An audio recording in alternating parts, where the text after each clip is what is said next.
I think spying on a political campaign is a big deal. It's a big deal. If anybody else did that, it would be considered a crime. And there were a lot of rules put in place to make sure that there's an adequate basis before our law enforcement agencies get involved in political surveillance. His credibility was shredded. So you're not suggesting, though, that spying occurred? I think we should begin the proceedings to remove the Attorney General. He is obstructing in real time. I don't, I guess you could, I think spying did occur. Yes, I think spying did occur. Chicken Barr should have shown up today. No. Yeah, what are you, deaf and stupid? I said no. What's wrong, McFly? Chicken?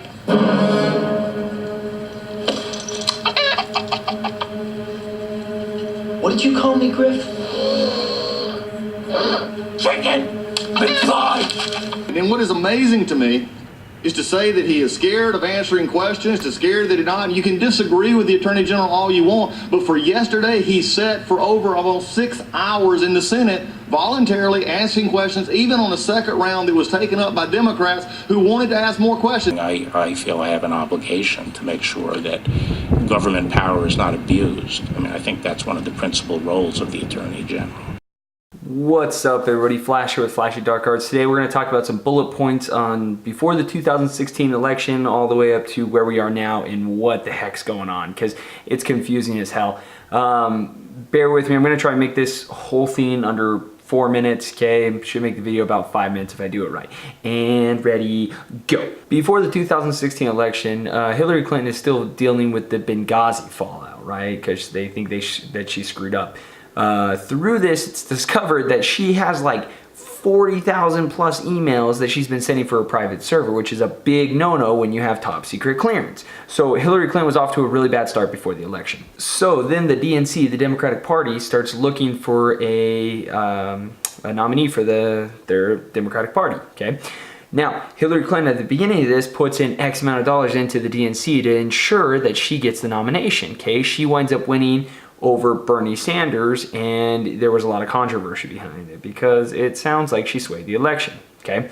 Now, by putting money into the DNC early in the election, they wind up giving her control over the DNC and give her $84 million, which actually breaks campaign finance laws.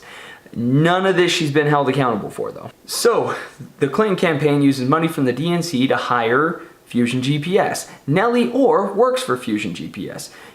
Fusion GPS hires Christopher Steele, who's meeting with Nellie Orr, who is married to Bruce Orr, okay? And she is getting and giving information to Bruce Orr, her husband, who works for the Department of Justice, who has direct contact to the secret government FISA court. This is the same court that signed off on the warrant to spy on Trump. Now, members of the Trump campaign are trying to meet with people from all over the world because foreign policy and foreign connections is Trump's weak spot as a political candidate. Okay? Now, Fusion GPS uses government spooks and allies of the Democratic Party to try and entrap some of the staff from Trump's campaign. I swear to Moses, you can't make this shit up. Now, people, some of them from Clinton's campaign, and people who are probably just government spooks, a bunch of them try to get members of the Trump campaign to talk about Russian collusion and collude with Russians, which they don't do or talk about.